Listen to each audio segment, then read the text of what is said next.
You good? I'm good. All right, we're here with another episode of the Young Black Suburbans. It's my first episode in the yoga studio at Witherspoon Boxing and Fitness. I got a lot of requests to get out of my shitty office and move it to a better location. You know, they knew I had a better location here. So we have a guest, a very special guest I'm happy to have today on the show. Talent Harris, comedian, rapper, entrepreneur, everything. How you doing, Talent? I'm great, man. How you doing, man? I'm doing good. I'm good. I'm excited to have you on the show. I've been checking out your yoga before this? Yoga? Nah, I ain't do no yoga. I retired. You know, once you get to a certain joint age, you know, my joints got a different age than my biological age. You quit, you know what I mean? You give it up. But no, we have a lot of people at my gym that do it, and I leave it alone. But I've been researching you ever since I found out that you were going to be on the show, and I'm very, very impressed. How do you become a comedian? Let's just start off there. Where did it start? And you know, where are you at now? Well, actually, don't answer that yet. How did it start? How did it start? So initially, the first time I did stand up was really. I'm 3 years in right now. Okay. So before those 3 years, 5 years prior to that, I did stand up for the first time in Minneapolis. Okay. At the time, I started off rapping. I've been rapping since I was 14 years old. So through just making music, I met a guy whose dad happened to be just legendary hip hop producer. He produced for De La Soul. I don't know if you're familiar with him. His name is Prince Paul, DJ Prince Paul.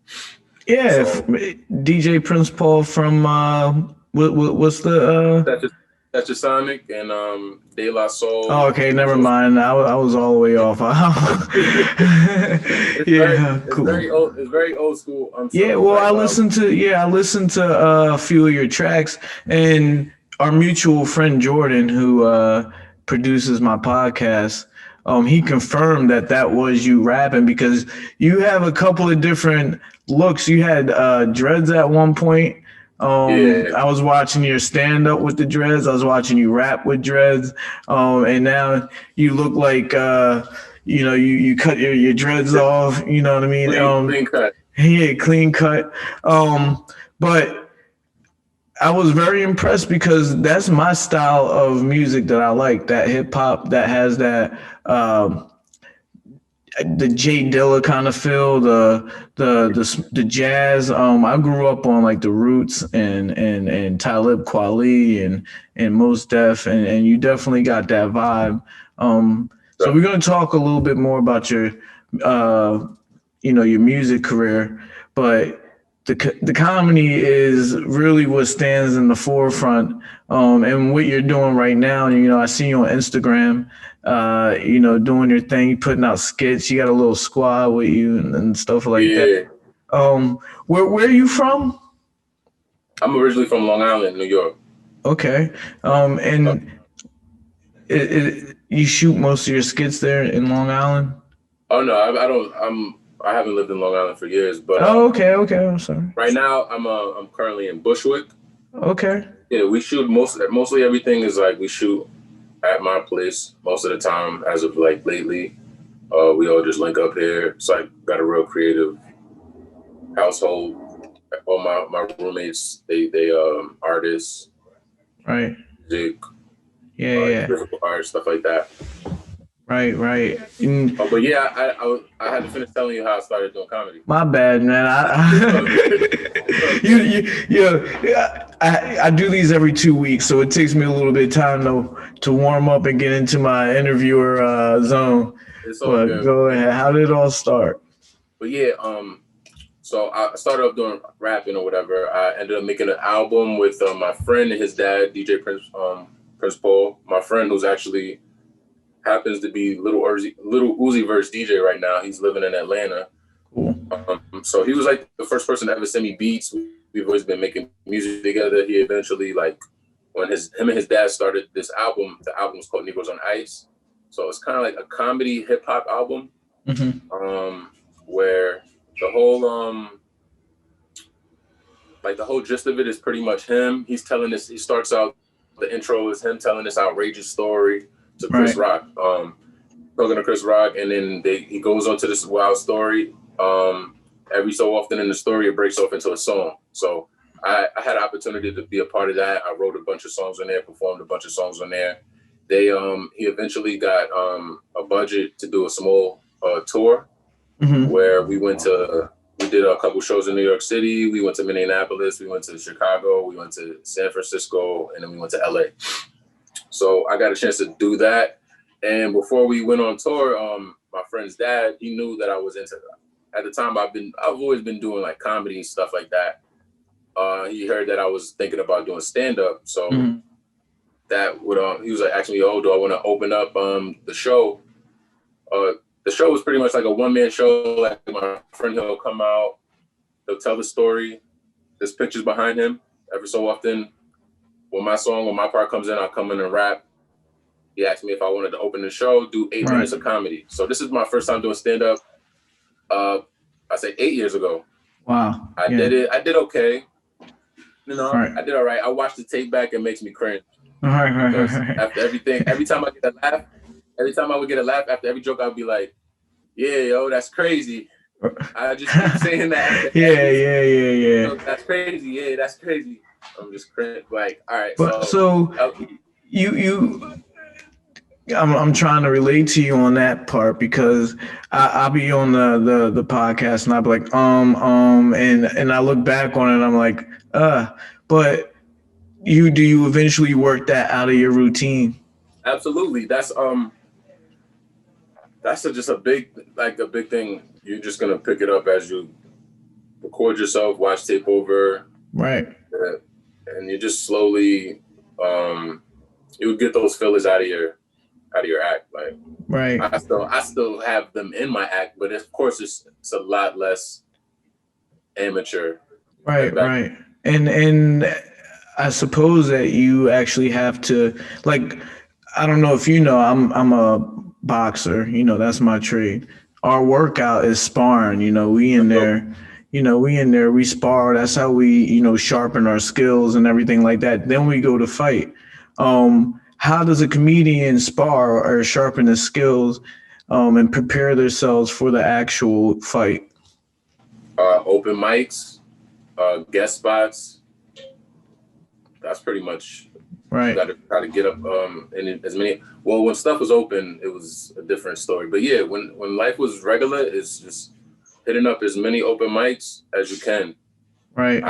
Like when I would have if I had a show, I would try to hit up like at least 2 open mics before the show, maybe do a guest spot before the show, and then you go to the show, you're all warmed up. It's like, you ran this joke, And before you get to that point, how do you come up with the content at all of what you're going to even say? Like, I always wonder that, you see these great comedians and you're like, damn, who sits at home and just thinks about that punchline? You know what I mean? How do you do that? So I normally write my stuff backwards. So I don't normally sit down like, okay, I'm going to sit down and write some jokes. Most of my jokes, they just come from me, like in conversation. Maybe I say something in a conversation. Hold on. Yo. Time is cool. Yeah. So I got to feed my cat. No, you're all good. But, this is a real life podcast. Normally I'll just be having a conversation. Maybe I say something that gets a bigger laugh than I was expecting it to get. I'm like, oh, there's something there. So I might jot that down. Like, okay, this could be a funny premise. And then I really like work from that angle. And then I'll write the setup. You know what I mean? And then I'll try to work from there. And then right. So you basically you got the funny part, you build the story up to the funny part. Yeah, it's Right. pretty much finding like real life stuff that people are gonna connect to. Do you relate that to writing music too? Do you do it? Is it a different process when you write the music, or do you have like a good punchline and then you're like, I'm gonna build around that? I feel like sometimes when you start rapping, when you start like a song or something, you might have a line that you want to say. Mm-hmm. Like, okay, I want to say this somewhere. You just write it down. Yeah. And then like you'll build up to that. I feel like music is a little bit more strenuous when it comes to like writing. It don't come to me as easily. Right. I'm always joking around. I'm not necessarily always making music though. Right. What kind of, material, what angle do you like to come at? Like what is, I know I've seen a lot of political things, is pop culture kind of like what you're about? I say just everyday thing. Like I don't really get to like political. Mm-hmm. I'll mention things that happen in the news. Well, like now I've been doing this news show. Yeah, that's what I was referring to, because that's what I seen the most current postings of you and stuff like that, and so they were funny clips too. We basically just started that show maybe a month ago. Okay, that's something new that I've been adding to the arsenal, like with the current events. Since everything's closed down, we was like, yo, we need some type of like way to pump content, some consistent writing. So we just figured we'd do some current events. Right. So like that's like the complete opposite of my stand-up. Okay. And so the stand-up is really what you made your bread and butter on. You started that with DJ Paul, right? Well, I would say that's my first time doing stand-up, but I did it the first time. I enjoyed it. The second time I did it was in San Francisco. Didn't really go over well. I pretty much bombed. You know what I mean? Right. So that scared me off from doing stand-up for 5 years. For 4 or 5 years? Yeah, so I'm in 3 years now. The first time I did it was 8 years ago. Okay. So I got scared after I did it the first time. It took me 5 years to actually pursue it again. Right. But it's like all those years, I knew in the back of my head is like I would never really truly be happy with myself if I didn't conquer that fear, and because I always knew I had it in me. Right. But it's very terrifying. Like it doesn't ever stop being scary. Right. You know what I mean? And you ever bomb in front of a crowd and have a heckler, come at you or anything like that? No, I wouldn't say I've bombed in front of a crowd. Yeah. But I haven't had like a heckler shit on me as I'm bombing. So right. I've had hecklers during good shows. Right. And definitely, you bomb. Right. That's just growing. Right. And you work through that. How are you handling the pandemic with being a comedian? There's not many places open, and you got to be really. Every business has to be creative right now. How are you handling that? So I already mentioned the show. It's called You Heard News Network. Show with me, my boy Julio Diaz, my boy Luis Galilei, and we just added my another part of. You see him probably a lot of my skits. Jared Harvin. He's actually like a really great director, cameraman. He's been doing the outdoors segment outside with Jared Harvin. But yeah, we've been doing that to try to pump weekly. We're doing that. It's a weekly show, weekly content. We're supposed to. We had a show in Soho. I'm not sure if it'll be coming back in February, but hopefully we'll be able to do that. It's a little outdoor thing at a place called Baby Brasa. Right. I actually just bought a bunch of equipment to start streaming on Twitch. Okay. So I've been trying to like really get into that content, try to pump some YouTube content, do some streaming. Right. And What do you prefer, as far as where people view your content? And this goes with a lot of business too. Is like you got to throw stuff everywhere, and try to get it to stick. What platform do you prefer to put up your masterpieces and let people view it? I feel like I get the most love for visual content on IG for sure. Right. A lot of love on Instagram. Twitter, I love Twitter, but Twitter is more for me. You know what I mean? It's just like Twitter's hilarious. Right. I just go there to sometimes I'll go in there to try one-liners out or just be the furthest thing from serious on there. Right. And I recently just started using TikTok. Right. I had one of my news clips that I did. I had a clip about Little Yachty. It went Saw viral. it. Yeah, I saw it. So like that's pushing like 850K views and shit like that. So right. I'm like, is there a big comedic community on TikTok right now? There's definitely some funny ass people on there. If that's what you mean. Yeah. Well, sure. I mean, because TikTok is fairly new, so there's not a lot that people know about it. It's like the next platform that everybody has to get on because everybody's on it. For my gym, I don't know. I have TikTok and I do videos and stuff. I do see some people doing workouts, but not really the boxing thing as much as on IG. So I was just wondering, like, is TikTok a place where I can go and just crack the fuck up, all day? For sure. I think there's a lot of different pockets in TikTok because at first I wasn't really liking it, but I think that the algorithm, the more you like stuff like that you actually enjoy seeing, they'll show more of that to you. Right. Oh. So I started liking the funny videos. I started getting the less dance videos and more just right. See, I'm still getting the kids. You know what I mean? I'm still at that point with it. I guess I don't exercise it enough. Yeah. But speaking of kids, we relate on another wavelength as well.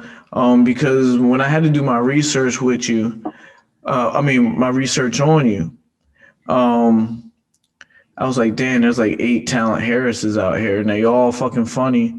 And I'm like, who's who? One got dreads, one don't, but they look like brothers. They might be the same person. And then I'm like, yo, there's this older guy too who is hilarious.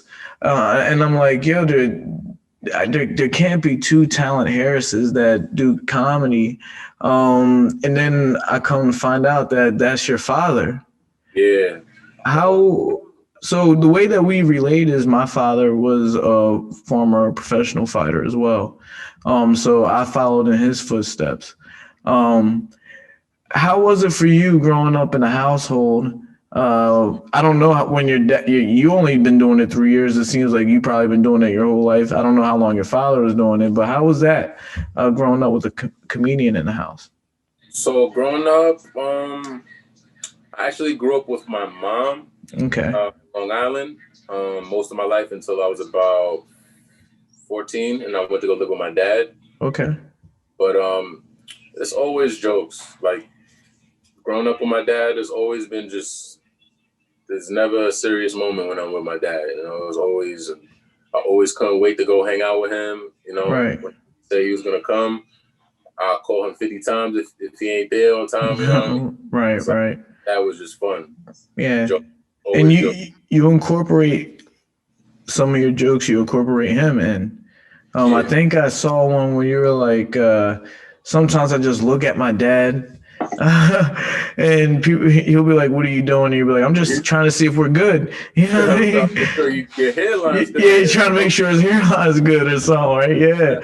Yeah. I'm like, yo, that's hilarious, But then I didn't realize at that time when I saw that skit that your dad's a comedian too. And I saw him on some kind of, I don't know what it was. It wasn't an open mic. It must have been a show or something where he's just roasting people in the crowd. Like if he was a rapper, he would have been on Hot 97 freestyling, at prime time, the way that he was just coming. To me, it was natural the way he was coming off the top of his head. I thought that was funny.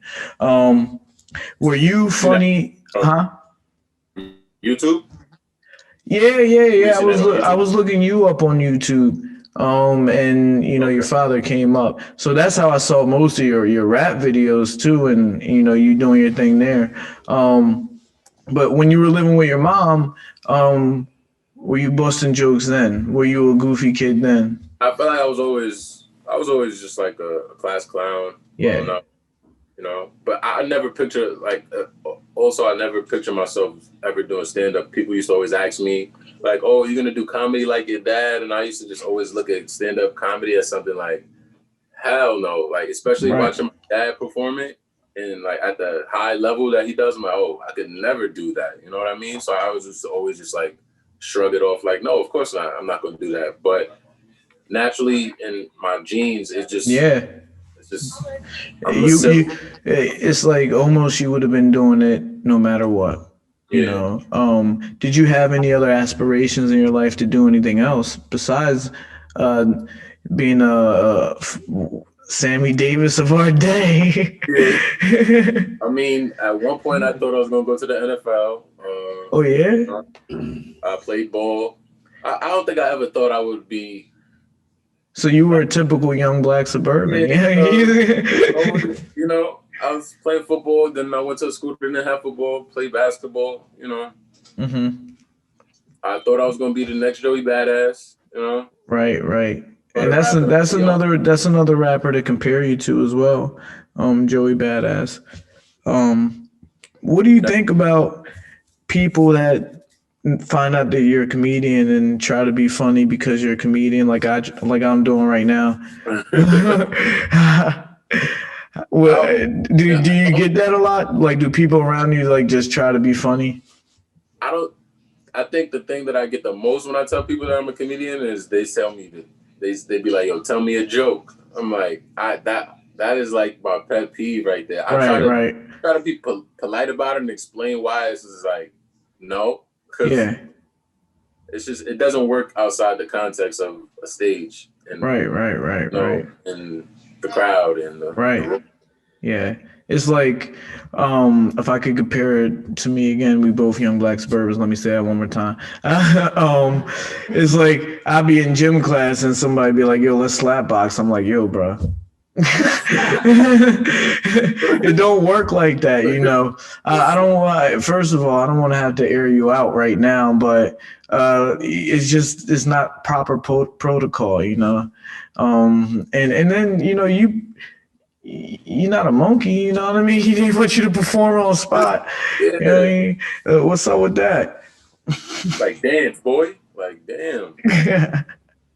Yeah, but obviously you enjoy making people laugh. You probably get a good feeling being up on stage. Explain that feeling to people. Like when you really hit a set, crowds cheering, and it's like, okay, that's Tyler Harris. Good night. What's that feeling like? It's a drug. It's definitely a drug. You try to chase that every night. The best feeling is when I get off stage and then somebody comes up to me and then like, yo, that was hilarious, bro. That was like, cause that's genuine. Like sometimes you don't know if people are cheering just to be nice. Yeah. Somebody goes out of their way to like, yo, that was some funny shit, bro. I'm like, appreciate you, man. Right. Makes you feel like you have a purpose, like what you doing that really matters, and again, we relatable guys. I gotta ask you, like, about the industry and stuff like that, and I guess you can call it the backstage of comedy. Racially, you're a young black male. Have you come across, and maybe not? How old are you anyway? If you don't mind me asking. 28. So, are you an old head now? You're an old head now. So you're hip to the game. Have you seen any racial differences when it comes to black comedians white comedians, or even not that, just that, female comedians, male comedians. Is there anywhere that you can outwardly see that there's some tension there? I mean, it's definitely, it's like America in a way. If you want to be a black comic, I feel like if you're a black comic on the show, you got to be like 10 times funnier than everybody on the show. You know what I mean? Or I don't know. I feel like sometimes maybe the whiter comics that are not as funny, more mediocre, will get more opportunities just because of the look, and it's just, yeah. Right. You know, I compare that to Floyd Mayweather and Oscar De La Hoya. They both came out of the Olympics at the same time, but Oscar De La Hoya, the Golden Boy, was making like a couple of million his first fight, and Floyd only made like $7,000 or something like that. And that's what made him change, you know. And there's a lot of stuff going on at the top of comedy too, that is kind of like not fair. And it reminds me of boxing. You know, I just watched Dave Chappelle's special about how HBO Max and Netflix were streaming his show and he wasn't getting paid for it, a la Don King. You know, you kind of want to get paid for your intellectual property. Did you hear what I said? Yeah, I heard you. All right, because the audio was still going on. Yeah. Oh, cool. It froze on my end. Yeah, I think HBO and Netflix took it down. Yeah. And it's kind of like in a way, it's a victory for a lot of people. Have you ever gone into a situation where like a promoter promised you something and it didn't happen, or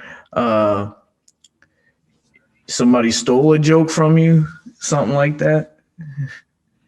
I haven't experienced that, not yet, at least. Yeah. No. No. I know. I've definitely heard about. I know how it could be. Right. But yeah, fortunately, I haven't experienced that yet. Cool. Who do you look up to, you know, as comedian? Who influenced you to, I mean, damn, I'm about to hit you with what people hit me with. Besides your dad. Besides your dad, who do you look up to? I really like Michael Che a lot. Mm-hmm. Bill Burr is one of my favorites. Cedric the Entertainer. I feel like he's hilarious. Mike Epps is hilarious to me. Yeah, he's top notch, man. Be like Mike Epps maybe don't have the best material, but it's just his act outs are just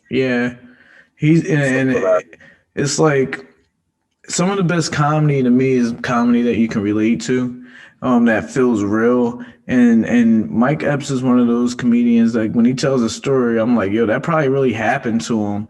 You know, he tells stories about how he was the slow kid in school. I'm like, yo, I believe that. You know what I mean?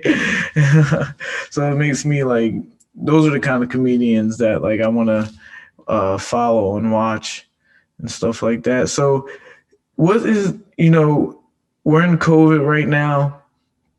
What is your plan for the future on, you know, where you want to take your, you know, your skills and your trade? I mean, I just want to get back to doing comedy shows. Definitely been thinking of working on my own show, like web series, mini series, or whatever you want to call it. Going to definitely start getting that going. I feel like everybody who has their own show on networks, they somewhat took the initiative and started the process to get seen. Right. So I'm really just trying to get a writing job or something like that. Right. That's why I'm doing the daily news show. Gonna keep that going. Hopefully everything opens back up and we can get back on these stages. Right. I remember watching Comedians in Cars with Seinfeld, and he had the writer of the Chappelle show on there. And well, one of the writers, I guess, Chappelle wrote the show. And no, and he has Netflix specials and all that too, right? Yeah, Neil Brennan. Yeah, he's hilarious. And dang, now by you saying his name, you threw me off about what I was gonna say. But basically, what I was getting to is, writing is a real big business when it comes to comedy. There's a lot of guys that write for SNL, write for, like I said, the Chappelle show, and they end up being big.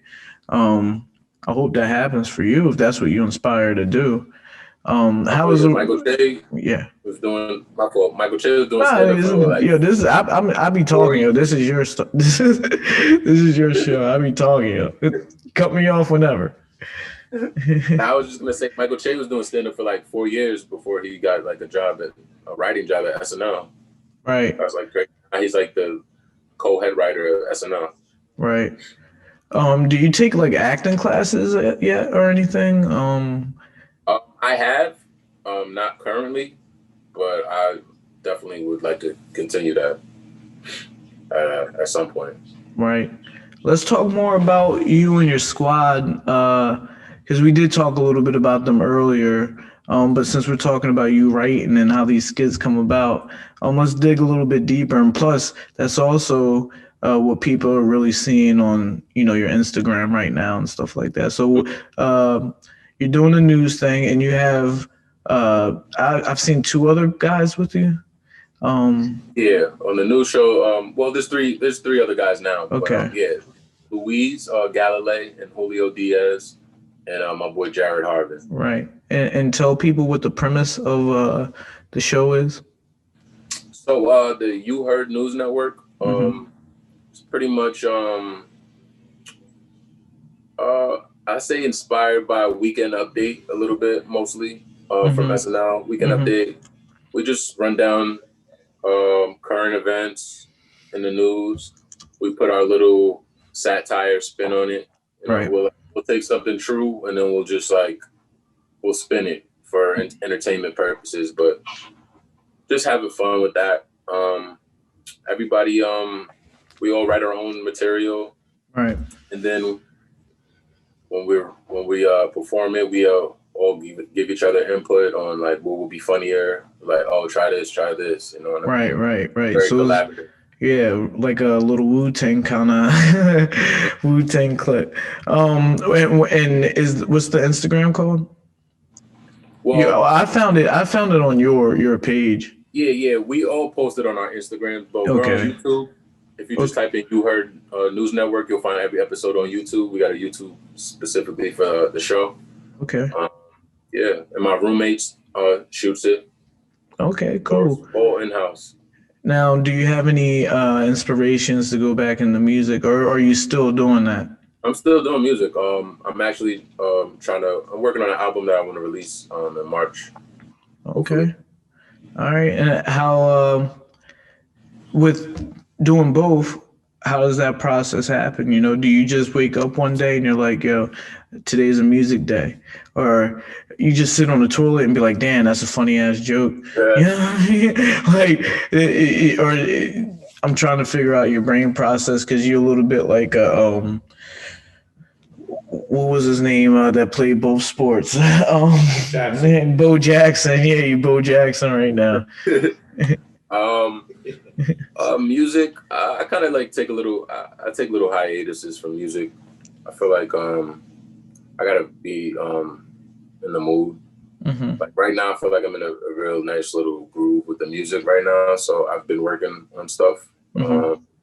Also, I always like collaborate with my roommate. Sometimes my roommate will just be like, "Yo, you trying to jump on this?" And I'll just go in there, smoke, write a little verse.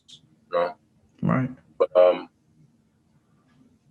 there's really no schedule when it comes to it. Since I've made the goal to put out an album in March, I've been trying to at least work on something when I wake up, so that incrementally it will be done. Because I don't really like to sit and like force yourself. I can't really have these long drawn out musical sessions, like listening to a beat over and over. Like I'll have like a little, like maybe like 30, 45 minutes of me just like writing, adding to a verse, and then I'll come back to it like the next day. I got you. I really like to not force the art. Right. All right. So what's next for you? Like besides the album and everything like that, what do you have anything big planned? Or it don't even got to be big. My bad for putting you on the spot like that. What's next, man? What's next? I'm really trying to figure out this streaming thing. I was thinking of possibly, I have a podcast right now. It's just audio, but I was thinking of just doing another show where I plug it. Well, it ain't a thing yet, but all right. I just figuring out all the streaming equipment. So I've been just like, even before I got on here, I'm just trying to figure the stuff out, how to like. You gotta tell Jordan to come up for a day. It'll take him 5 minutes, put you together, and and you be good to go. The tech genius, Jordan himself. Yeah, exactly. Well, let's let everybody know specifically where they can find Talent Harris, so we can let you go finish being funny somewhere else. You can find me everywhere. It's the same thing, at Talent Harris, at TALENT Harris, HARRIS. That's on Twitter, Instagram, TikTok, Twitch, YouTube. Cool. Everything. Cool. And really quick before I let you go, you did agree to have a drink with me on the show. You had your own little sip. There you go. It's probably water, but we're good. It's all good. I didn't know what kind of drink you meant. I could get some. No. It's too late now. The interview over. You can do whatever you want to do after. All right, man. I appreciate you being on the show. Another young black suburban. And hopefully we see you on Netflix soon. All right.